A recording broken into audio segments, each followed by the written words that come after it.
बिस्मिल्लाहिर्रहमानिर्रहीम। अस्सलाम वालेकुम अज़ीज़ तलबा व तालबात। 9th क्लास आपकी एक नई नज़म के साथ आपकी खिदमत में हाजिर हैं। नज़म नंबर 4 जो है वो हमने शुरू की है और नज़म का नाम है जावेद के नाम। अल्लामा इकबाल की मशहूर नज़म है।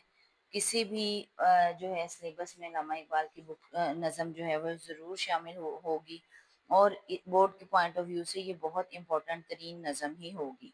तो अल्लामा इकबाल की ये नज़म जावेद के नाम जो है ये आपकी बुक में शामिल है। जावेद अल्लामा इकबाल के बेटे का नाम है और अल्लामा इकबाल ने ये नज़म जो है अपने बेटे को मुखातिब होकर लिखी। जब अल्लामा इकबाल यूरोप में थे तो उनके बेटे ने उनसे ग्रामोफोन की फरमाइश की, जिसकी वजह से अल्लामा इकबाल ने ये नज़म उसके जवाब में अपने बेटे को लिखी।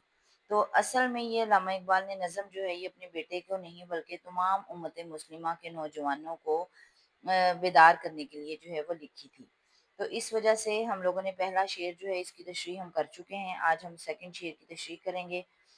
खुदा अगर दिले फितरत शनास दे तुझको, सकूते लाला ओ गुल से कलाम पैदा कर। शायर कह रहा है कि अल्लाह ताला अगर आपको कोई दिल दिया है और वो दिल इस वजह से दिया है कि आप फितरत शनास, आप फितरत को पहचाने, कुदरत अल्लाह की कुदरत को पहचाने। जब आप अल्लाह की कुदरत की निशानियों को पहचानेंगे तो आपको लाला व गुल जैसे फूलों के अंदर भी उस उनकी खामोशी में भी कोई ना कोई गुफ्तगू जो है वो सुनाई देगी। यानी कि आप कुदरत की निशानियों को पहचानें और अल्लाह की कुदरत की निशानियों पर ईमान लाएं तो आपको हर चीज़ जो है उसमें अल्लाह की तख्लीक और अल्लाह की जो है गुफ्तगू जो है गुफ्तगू करती हुई जो है वो सुनाई देगी। अब हम इस नज़म की तशरीह करते हैं। नज़म नंबर 4 है। शायर का नाम अल्लामा इकबाल है। नज़म का नाम है जावेद के नाम। जावेद अल्लामा इकबाल के बेटे का नाम है। शेर नंबर 2 है जिसकी हम तशरीह करने लगे हैं।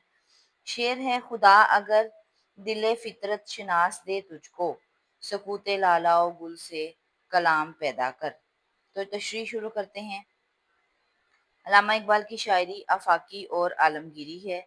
उन्होंने अपनी शायरी के ज़रिए ख्वाब गफलत में सोए हुए मुसलमानों को बेदार किया और उन्हें यकीन दिलाया कि वो अपनी मंजिल पर हासिल करने में कामयाब ज़रूर होंगे। वो मुसलमान नौजवानों में मर्द मोमिन और शाहीन जैसी सिफात देखना चाहते थे। इस नज़म में उन्होंने अपने बेटे जावेद को मुखातिब करके असल में हर उम्मत मुस्लिम नौजवान को मुखातिब भी किया है और उनकी हमीयत और गैरत को जगाने की कोशिश भी की है। उन्होंने कौम को उम्मीद, हिम्मत, जिद्दोजहद और खुद शनासी का दरस दिया है। शायर कहता है कि ए नौजवानों, खुदा आपको फितरत से मोहब्बत करना सिखाए। मज़ाहिर फितरत से मोहब्बत के लिए फितरत से दिलचस्पी ज़रूरी है। अगर इंसान अल्लाह की कुदरत की निशानियों को समझने की कोशिश करे तो उसे एहसास होगा कि बज़ाहिर लाला और गुल जैसे फूल जो बोलते नहीं, कलाम नहीं करते, मगर अगर कोई मुतालिया फितरत के शौक में इनसे गुफ्तगू करे तो उसे गुलो लाला भी गुफ्तगू करते सुनाई देंगे। इरशाद बारी ताला है, हर चीज़ खुदा की तस्बीह बयान करती है, लेकिन तुम इसका शऊर नहीं रखते। यानी शायर कहते हैं कि अगर कोई फितरत शनास शख्स गुलो लाला की बनावट और साख्त पर गौर करे तो वह जुबान हाल से अपने खालिक होने की गवाही देंगे। इकबाल खुद भी फितरत के आशिक थे। मुतालिया फितरत से इंसान के लतीफ़ एहसासात की तस्कीन होती है, दिल नरम होता है, ख्यालो नज़र में वुसअत पैदा होती है, खुदा की कुदरत से आगही मिलती है और इंसान के अंदर तख्लीकी सलाहियतें बेदार होना शुरू हो जाती हैं। खूबसूरत रंग बिरंगे फूल, बहती नदियाँ, गिरती आबशारें, रोशन सितारे, बर्फ से ढके पर्वत, जन्नत नज़ीर वादियाँ, मौसमों की दिलकशी, अलगर्ज पूरी कायनात में हुस्न जमाल, रौनकें और नज़ारे बिखरे हुए हैं। इन सब नज़ारों में अल्लाह की आगही, अल्लाह की निशानियाँ छुपी हैं। अगर इंसान खामोशी से इन कुदरती चीज़ों पर गौर व फिक्र करे तो उसे हर नदी, हर आबशार, हर फूल से गुफ्तगू सुनाई दी दे। हर कुदरती चीज़ अल्लाह के होने की गवाह है। ये सब खुदा की सिफ़त जमाल का इजहार है।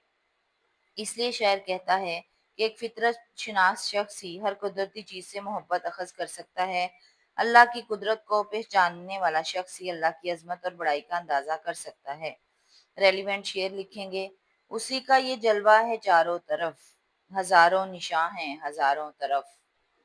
इस तरह से अल्लामा इकबाल ने इस शेर में मुसलमान नौजवानों को खुद शनासी का जो है वो दरस दिया है और उन्होंने कहा है कि अल्लाह की कुदरत के साथ जुड़े रहें, अल्लाह की कुदरत की निशानियों को पहचानें और समझें, तो अल्लाह से जो है खुद ब खुद ताल्लुक़ जो है आपका मज़बूत हो जाएगा और फिर आपको कुदरत की हर चीज़ बोलती हुई, गुनगुनाती हुई जो है वो महसूस होगी।